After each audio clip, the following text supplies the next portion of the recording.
dejamos a Cabezas Muertas ahí y ahora damos así apertura a la segunda mitad de la hora del jueves. Estamos llegando. Le damos la bienvenida a los chicos del Partido Obrero. Juan y Jimena, un gusto. ¿Cómo están? El micrófono, por favor. Bueno, gracias por el espacio, digamos, que nos están brindando y bueno, digamos, lo vamos a aprovechar. Dale. ¿Cómo no? Sí. Bien. Bueno, en realidad Juan y Jimena son militantes del Partido Obrero, de acá de San Fernando. Sí. Así que en realidad no la entrevista no es nada puntual, sino que nos cuenten un poco, conocerlos. ¿Qué anda y el panorama. Sí, como qué lectura están haciendo hoy de la coyuntura actual. Podemos arrancar por ahí, por ejemplo. Bueno, sí. Para el oyente que dice, ¿qué es el Partido Obrero? ¿Quiénes son estos chicos? ¿Qué tienen de interesante para proponer? Bueno, en primera instancia, digamos, venimos hablando mucho de la situación política, sobre todo porque en Semana Santa nosotros realizamos todo lo que fue nuestro congreso, ¿sí? El congreso número 22 del partido. Por lo tanto, ya se puede ver, digamos, que año a año de la vuelta a la democracia, el partido, digamos, ejerció un balance de su actividad, ¿sí? Y bueno, y eso está bueno destacarlo porque hoy no todos los partidos pueden realizar un congreso abierto y democrático, ¿sí? Acá, digamos, asistieron más de 400 delegados de todo el país y la consigna central, digamos, del congreso era la unidad de la izquierda con la clase obrera, ¿sí? Con el conjunto de los trabajadores de Argentina. Y bueno, digamos, esto se destaca porque nosotros venimos, digamos, de lo que fue la contundencia del paro del 10, donde la izquierda jugó todo un rol, delimitándose principalmente de los que habían convocado en principio, ¿sí? Que dejaban por fuera toda una serie de reclamos y demás y querían hacer un paro dominguero, que lo decíamos nosotros, ¿sí? Entonces, ante esto, digamos, la izquierda intervino en todos los lugares, realizando asambleas y demás, y también tiene la particularidad lo que fue la huelga de los docentes, ¿sí? Por ejemplo, ahora los docentes de Salta están hace 25 días en huelga. Imagínense que tanta es la solidaridad del pueblo salteño para con los docentes que desde el gobierno tuvieron que suspender el acto en conmemoración al Día de Salta, ¿sí? Porque había organizado una movilización masiva por parte de todo el pueblo salteño en defensa del salario. Imagínense que en Salta le quieren dar el 5% de aumento salarial a los docentes. Digamos, para cerrar el chiste faltaría que se lo den en cuotas a ese 5%, ¿no? Es muy poquito. Y la particularidad de los docentes es que eligieron como voceros políticos a los representantes del Partido Obrero. Ustedes, digamos, habrán visto que en Salta tuvimos una elección excepcional, sacamos el 30% de los votos. Sí. Así que bueno, digamos, esto es un poco en lo que anda el Partido Obrero, digamos, metido, organizando el conjunto de los trabajadores. En particular, yo estoy en la juventud, así que venimos trabajando mucho. ¿Creen que lo que fue la reforma política del 2009, es decir, las PASO, los benefició? Sí, sin duda, porque, a ver, las PASO primero tienen un carácter proscriptivo, ¿sí? Porque el 1,5... digamos, tiende a dejar afuera a muchas opciones, ¿sí? Pero sin embargo, logró que el Partido Obrero pueda presentar una propuesta electoral mucho más fuerte y juntarse con otros grupos de izquierda y conformar el Frente de Izquierda, ¿sí? Este Frente de Izquierda, digamos, desenvolvió una campaña que logró meterse, digamos, en la cabeza de todos los ciudadanos. Hoy somos muy reconocidos y demás por el conjunto de las campañas que siempre trataban de poner los puntos en las sillas, ¿sí? Cuando las campañas eran vacías de contenido, nosotros hablábamos de los acuerdos con YPF, ¿sí? Tanto con Chevron y demás, de la inflación, de la tercerización y del salario. Bien, y cuando hablamos de inflación, a mí me interesa porque siempre está la disputa, digamos, entre una mirada más ortodoxa, liberal, respecto del mercado y quizás la mirada de los economistas ligados al gobierno más heterodoxa, en donde el mercado y la responsabilidad empresarial se visibiliza un poco más. Digamos, desde la izquierda, ¿cuál es la mirada que tienen sobre cómo se produce el efecto inflación? Bueno, a ver, tiene distintas variables la inflación, ¿sí? Digamos, la definición es que es el aumento generalizado de los precios, pero nosotros, digamos, podemos ver que la inflación, digamos, se empieza a generar porque se empieza a vislumbrar el fracaso de una tentativa con la cual asumió el gobierno, que es la de reconstruir a la burguesía nacional, así lo dijo Kirchner, ¿sí? Y, digamos, nosotros fuimos audaces en nuestra crítica, porque en principio, bueno, quería reconstruir al empresariado, nosotros somos el Partido Obrero, bueno, en principio hay una oposición ahí. Pero fuimos un poquito más audaces y dijimos, ¿quién va a pagar el costo de reconstruir a eso? De reconstruir al empresariado nacional. ¿Se va a pagar a través de conocer la deuda, nacionalizar las bancas, o lo van a pagar los trabajadores con tercerización, ¿sí? Con sus condiciones de vida a la baja o demás? Bueno, en este sentido, nosotros hoy damos cuenta de que esto fue así, de que el conjunto,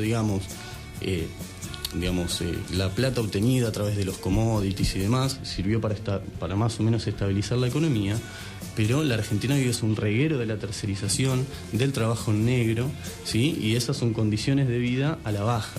Entonces, en este sentido, el conjunto de los subsidios y demás ha divorciado lo que es la producción del beneficio, ¿sí?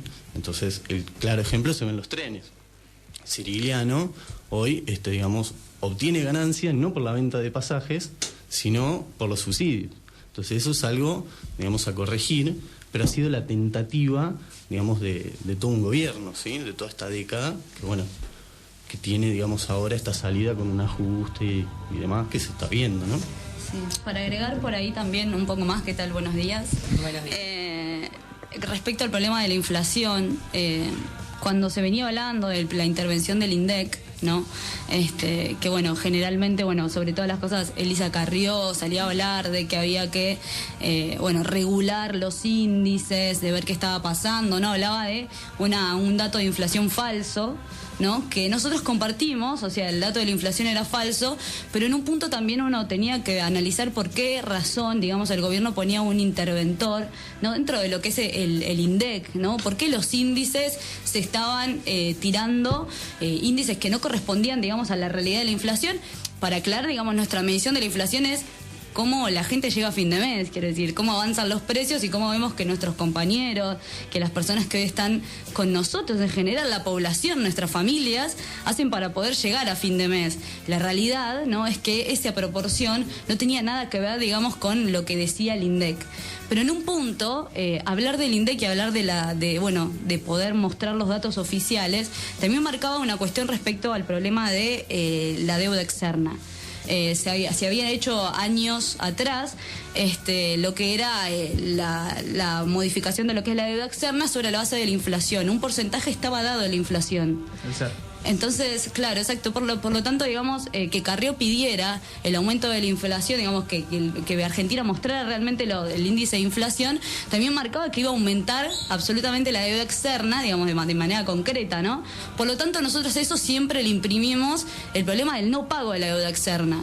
Porque si no estás beneficiando, como hacía Carrió, a lo que es la banca y a lo que son todos estos fondos buitres que hoy se están llevando muchísima plata del país y muchísima plata que, por ejemplo, se les fue negada a los docentes, no solamente en Salta, en donde están planteando directamente un aumento que es un bochorno, sino, en general, lo que fue la provincia de Buenos Aires, en donde se decía que no había plata.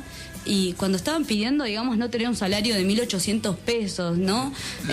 La mirada de ustedes respecto a la deuda externa, ¿cuál es? ¿O cuál sería? En el caso de que mañana son gobierno, ¿qué sucede? Y nosotros no vamos a pagar la deuda externa, en principio porque no es una deuda legítima del país, es decir, ni vos, ni yo, ni la mayoría y la mayor cantidad de la población argentina recibió algún beneficio de aquella deuda que contrajeron las empresas antes de la dictadura militar y que se legalizó y se nacionalizó la dictadura militar. Por lo tanto, ¿por qué tenemos que pagar algo que no nos corresponde? En todo caso, que se hagan cargo las empresas y que de hecho también está en un punto el blanqueo. Sí, es decir, que muestra los libros contables a ver cuál es la real ganancia, porque algo que ha hecho el menemismo y que se ha sostenido durante todos estos 10 años es justamente esto, que las empresas tienen la libertad de no mostrar los libros contables. Entonces no solamente te perjudica en este punto, sino que además presentan quiebra y tienen la capacidad de poder echar trabajadores sin ningún tipo de problema, está dentro de los marcos legales. Y uno finalmente no sabe, no solamente porque el trabajador no tiene nada que ver, con la inversión que haya hecho la empresa, uno va a trabajar y trabaja a las mismas horas y trata de cumplir los objetivos que le imprime, la empresa y, nosotros no participamos de la inversión. Es decir, o sea, ellos invirtieron y en todo caso si están en quiebra es su problema. Nosotros queremos seguir trabajando y de hecho también toda esta presentación de quiebras que está viendo, de hecho sobre todo en lo que es en las grandes industrias argentinas como lo que es Volkswagen, Ford, Fiat, Peugeot acá en Argentina y en el mundo, ¿no? Que están presentando quiebras, están quebradas efectivamente, hoy están descargando eso sobre los trabajadores. Ha habido en Volkswagen una suspensión masiva, todo el mundo suspendido durante una semana.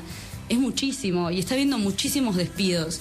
Entonces, en un punto, el problema de la deuda externa también tiene que ver con el problema de blanquear cuáles son las reales ganancias de las empresas y de esta burguesía nacional que, bueno, que el kirchnerismo se planteó como una reconstrucción, ¿no? Hoy en día está en quiebre igual. Pero, digamos, en un punto, en nuestro análisis también parte de esto, ¿no? El fracaso no solamente fue en cuanto a los trabajadores. ¿Volkswagen está en quiebra? Yo pienso que no. Bueno, no. Por eso decía lo de los libros contables. Si legalmente presentase su quiebra, me parece que sería una super noticia. Hay suspensiones, claramente. Claro, bueno, pero ¿y por qué plantear las suspensiones? Porque, bueno, no lo sé, habría que ver. Yo puedo decir algo, pero es un problema de Volkswagen. Claro, sí, bueno, nosotros sabemos lo que le dicen a los trabajadores de Volkswagen, ¿no? Que es que están en crisis, que está frenada lo que es la exportación, que la devaluación no ha funcionado, a pesar de que ellos te exportan en dólares y pagan los salarios en pesos, y que, bueno, necesitan achicar porque la empresa, que a los cuales también hacen cargo a todos los trabajadores, está en crisis. Digamos, nosotros sabemos lo que le explican a los trabajadores, lo mismo que es lo que plantea la inflación, digamos, no nos basamos en datos abstractos, quiero decir. Bien, ¿y qué lectura han hecho del paro del 10 de abril? Bueno, justamente ayer yo estaba en la facultad y yo curso con la cátedra de Ricardo Foster y Kaufman, ¿sí? No sé si los conocen. Sí. Mi carrera, bueno, es bastante ligada al kirchnerismo, todo lo que es, digamos, la parte de las autoridades, ¿no? Y justamente estamos hablando del paro, porque ayer hubo un paro docente, de hecho que duró martes y miércoles también de lo que son los docentes universitarios, y se habló un poco del tema del paro, ¿no? En un punto había una crítica muy concreta por parte de Kaufman, sobre todo, que decía que le sonaba raro, en principio, que dentro de lo que fue el paro de los transportes no haya habido ni siquiera un colectivo en la calle. ¿No? Porque decía que hay gente que es dueña de colectivos y que esos dueños, digamos, no les convendría, digamos, salir, sino que no fue un paro, digamos, sino que fue un lockout patronal. Eso era lo que estaba planteando. ¿Qué mirada tienen sobre eso? Y en un punto, digamos, es absolutamente contradictorio que alguien que sepa, ¿no? De hecho, como Kaufman, que los paros jamás benefician a las empresas, porque, digamos, el paro significa parar la producción, significa una pérdida millonaria de ganancias de acá a cualquier empresa, y además que también que no sepa que ha habido un monopolio enorme yo entendía lo que estaba diciendo respecto al dueño del colectivo. Mi abuelo hace 60 años era dueño de un colectivo que vendió hace 40, porque el monopolio allá había avanzado hace 40 años atrás, hoy casi no existe. Es decir, nos parecía un poco ridículo escucharlo, decir, ¿te parece que Ciriliano va a salir a manejar un colectivo? Digamos, el paro es de los trabajadores, y en un punto lo que nos parece que no se está tocando con estas cuestiones de Moyano es eso, ¿no? ¿Cuáles eran las consignas? ¿Por qué la gente paró? Está bien. Sí, querías preguntar algo. No, que en realidad yo recordé la situación que pasó el señor taxista por salir a trabajar ese día, que recibió un piedrazo en su ventana de atrás. También es un poco el miedo que generó que muchas personas que tenían transportes particulares dijeran no, directamente hoy no salgo. Pero bueno, depende también del trabajador eso, de la opción que tuvo el trabajador ese día.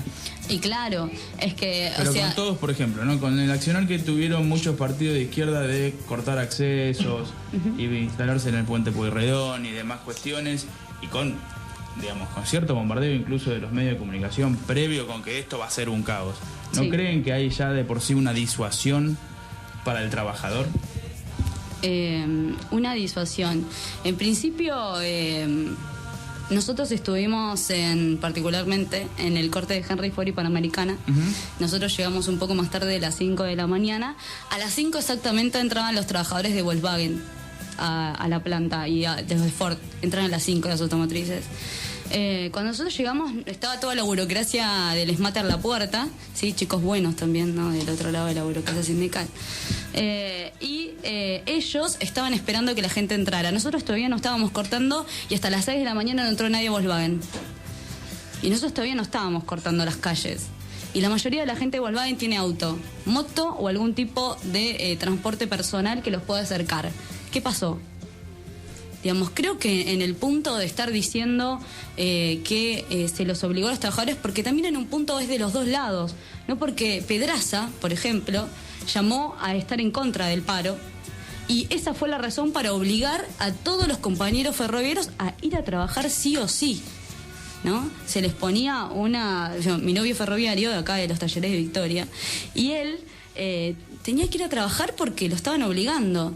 Entonces la burocracia sindical tiene este mecanismo. Pero ¿quiénes son los que pelean contra la burocracia sindical? Porque a veces nos parece llamativo, por ejemplo...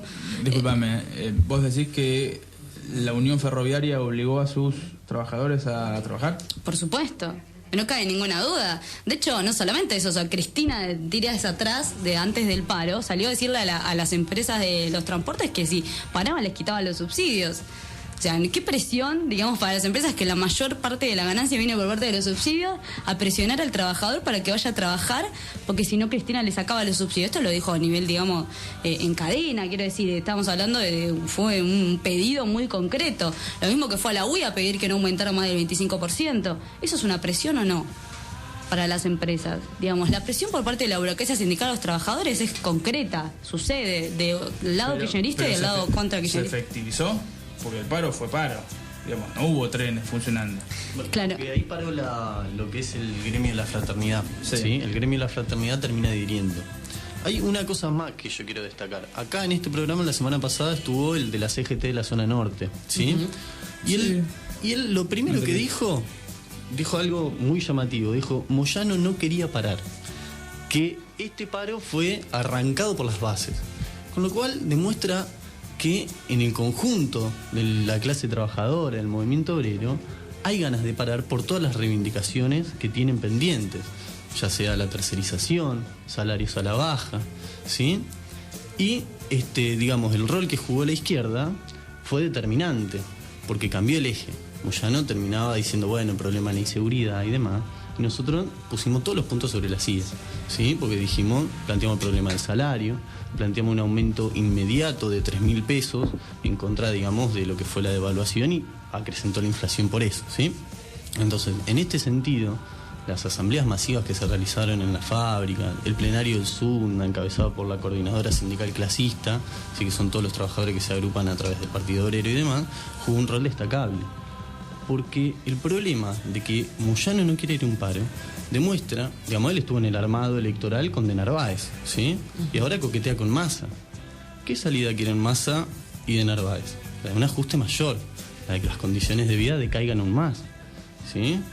Entonces, en este sentido, el rol que jugó la izquierda fue determinante en este punto, de que no tiene que haber una salida en contra de los intereses de los trabajadores, de que puede haber una salida a través de los trabajadores y que esta vez a los platos rotos, digamos, los paguen quienes se comieron una panzada durante toda esta década. Bien.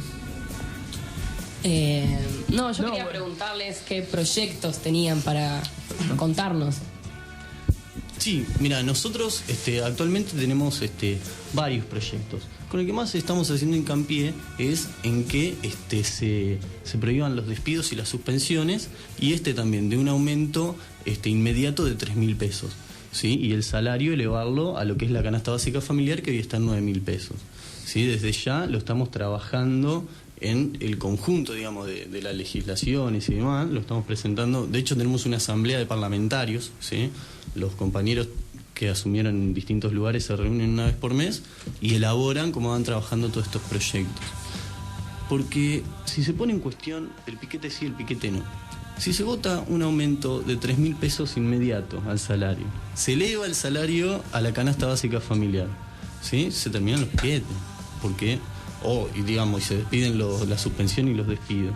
Es decir, el trabajador ve su estabilidad laboral, ve un aumento salarial, es decir, que la inflación no se come sus condiciones de vida, se acaban los piquetes.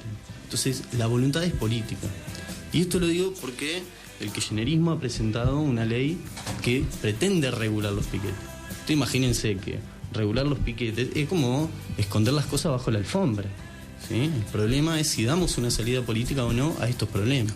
Digo, independientemente del proyecto de ley del kirchnerismo, ¿no creen que el piquete como metodología de protesta es una instancia agotada?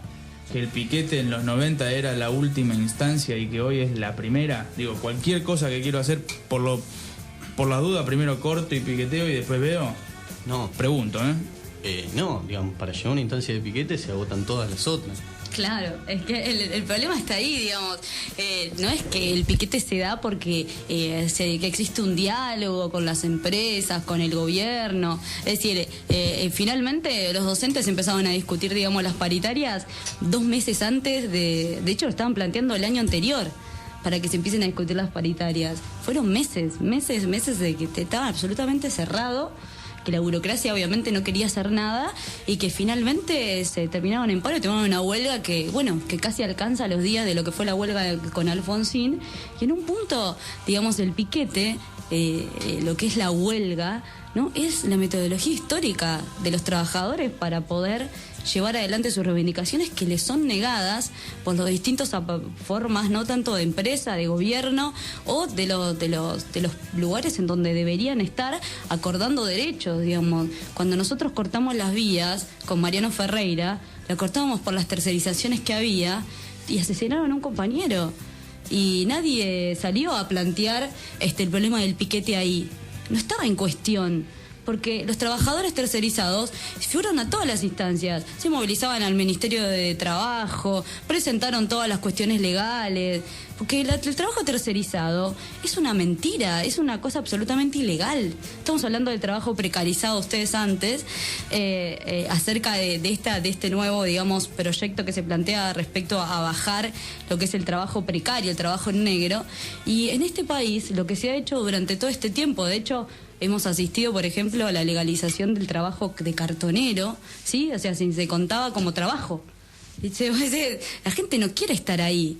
Y ni que hablar de contar los índices, no solamente de trabajo en negro, sino de los trabajos esclavizados que hay en este país. Estamos hablando de miles de personas en este país que están en situación de esclavitud, en talleres clandestinos textiles, en talleres dentro de lo que es todo el mercado de la prostitución, que en Argentina es enorme y ha crecido muchísimo. Y nadie habla de esto, digamos. Y en un punto, esta cuestión, ¿no?, que tiene que ver con los piquetes, marca, vos decís, la gente pasa cualquier cosa y cortás la calle. Y tiene una tendencia porque ha logrado una salida. Nosotros hemos logrado tirar un gobierno con los piquetes. Quiero decir, la gente tiene una experiencia positiva del piquete. Es decir, ellos lograron tomar su destino en las manos y tirar un gobierno que los estaba perjudicando absolutamente. Bueno. Yo quiero que acoten lo último porque ya nos tenemos que ir, así que les doy aire libre por si quieren dejar dicho algo. Introduzco dos ideas más. Pero yo me quedo con lo anterior, perdón, ¿no? Pero ¿cuál sería la experiencia positiva de derribar un gobierno en el contexto de un piquete? No, pues no me quedó claro. ¿Vos crees que sin las movilizaciones que hubo el 19 y 20 de diciembre, y de hecho, bueno, todas las anteriores, se hubiera tirado el gobierno de la Rúa, o que hubiera seguido desarrollando, digamos, las políticas que estaba desarrollando y generando una crisis en el país que derrumbó absolutamente todo, la industria? Estamos hablando de que la gente se moría de hambre. O sea, ¿vos crees que sin el piquete no se hubiera logrado tirar el gobierno? No sé cuál es lo que importa. No importa, yo soy el entrevistador, no sé qué es lo que importa. No importa lo que yo opino. Yo te pregunto, ¿cuál es la experiencia positiva de la interrupción de un gobierno constitucional con independencia de la valoración que vos hagas del gobierno? La experiencia positiva para mí radica en lo siguiente, que es toda la antesala a la movilización. Con la experiencia positiva es gente muerta en la calle y una serie de cuestiones. Por eso, la experiencia positiva, digamos, radica en toda la organización anterior a esas movilizaciones, ¿sí? Usted imaginen que el movimiento piquetero desarrolló asambleas a nivel nacional, ¿sí? Es decir, hubo una organización del sector, digamos, más explotado y más empobrecido del país. Entonces, que esa gente haya tomado en sus manos su propio destino fue una experiencia muy positiva y muy valorable. Imagínense que, bueno, luego de toda esta reactivación económica y demás, se insertaron en la fábrica, Por eso ahora las fábricas también salen con el método del piquete. Es decir, hay un entrelazamiento histórico entre una crisis y otra. Quiero meter 2 ideas antes de que se termine el tiempo. Dale. Es que ya hace un año que Pedraza está preso. La dimensión de lo que tiene Pedraza, que está en cana, es lo siguiente: es el autor intelectual del asesinato de un luchador popular. Mariano Ferreira es una causa popular para todo el pueblo argentino, ¿sí? Pedraza pidió su excarcelación. Nosotros a esto lo rechazamos y lo denunciamos plenamente en todos lados, porque consideramos que un retroceso así, digamos, tiraría todas las conquistas que se han dado, este cuestionamiento de la tercerización y demás. Por otro lado, están presos los petroleros de Las Heras, ¿sí? Que ellos encabezaron toda una huelga en contra del impuesto al salario. Les dieron cadena perpetua, acusándolos de asesinar a un policía, y la única prueba que tienen son testimonios arrebatados bajo tortura. Entonces, esto también lo queremos repudiar. Estas 2 cosas, estas 2 consignas van a ser bandera el 1 de mayo, ¿sí? Que nos vamos a movilizar, digamos, con todas estas reivindicaciones del conjunto de la clase obrera, con las banderas del Frente de Izquierda, ¿sí? Porque es la primera vez que en la Argentina empieza a haber una alternativa de la mano de los trabajadores. Y esto lo vamos a recalcar el 1 de mayo con una movilización a Plaza de Mayo. Buenísimo. A todos los que quieran acercarse, chicos, ¿cómo pueden hacerlo? Sí, a nuestro local, que es en Bransen 1225, enfrente de la estación de San Fernando, el tren Mano a Tigre. Buenísimo. Bien. Bueno. Buenísimo. Muchísimas gracias, chicos. No, gracias. Gracias a ustedes.